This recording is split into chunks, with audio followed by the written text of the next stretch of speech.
Tonight, we are diving into a head-first story that's got the nation fuming. Why on earth the United States of America is granting India permission to buy Russian oil for 30 days? And why are we, as a sovereign nation, acting like we need a hail from Washington to secure our energy needs? And if that wasn't enough, a senior US official also commented that Washington won't make the same mistake they did with China 20 years ago and let India grow by unchecked economic power. And together, these two statements back to back paint a picture which is very hard to ignore. Because this isn't just a trade blip, it's a glaring spotlight on what many are calling is an international humiliation, because it is. I know it's hard to swallow. So let's unpack this, understand this, and let's not hold back, question it. First, the facts, or should I say the farce? Just days ago, on March 5, the US Treasury Department under Trump's administration announced a 30-day waiver allowing Indian refiners to purchase specific cargoes of sanctioned Russian oil that's currently stranded at sea. This comes amid the escalating chaos in West Asia. The Iran-Israel-US conflict has disrupted oil supplies through the Strait of Hormuz. You can check the Strait of Hormuz crisis in a video uploaded on this channel. Jacking up global prices and leaving countries like India scrambling. US Treasury Secretary Scott Bessent didn't mince words. He praised India as very good actors for having stopped buying Russian oil earlier when US asked us to, and now graciously they are giving permission for this temporary fix. Wait, what? Permission? From whom?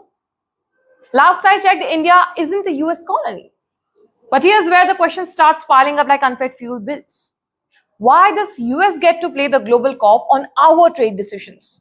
It boils down to their so-called secondary sanctions. Tools that punish not just Russia, but anyone daring to do business with them.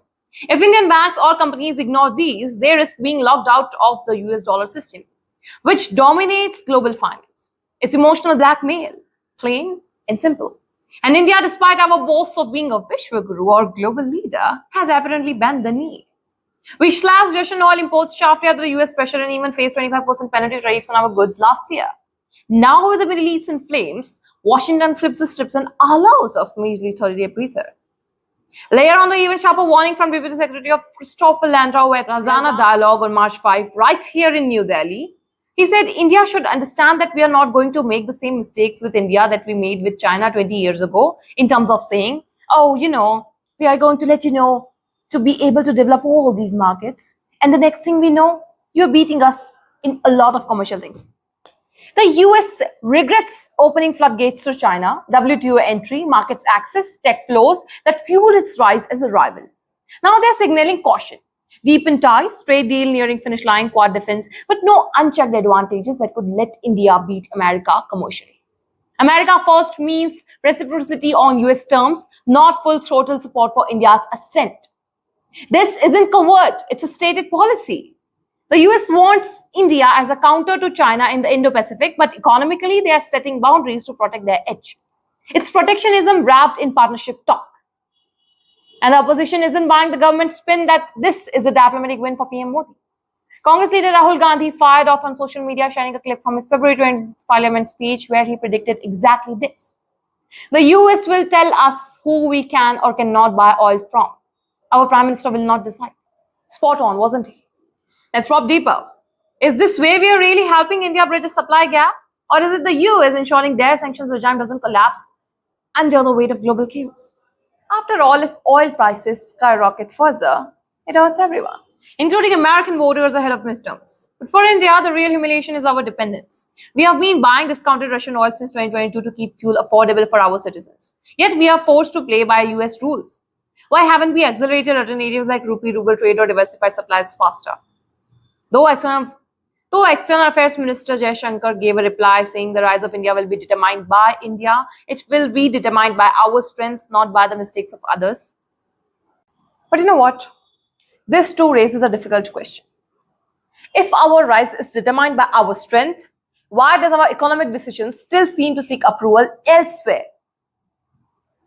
I don't know what's in their mind about our leader. I don't know what's coming next. But I do know that this raises bigger alarms about India's foreign policy.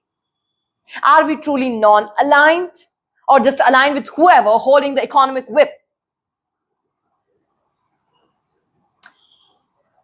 I'm not being blunt here. This is the truth.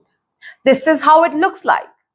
Obviously not from Vishwaguru's lens, but from Vishwa's lens, global lens, geopolitical lens.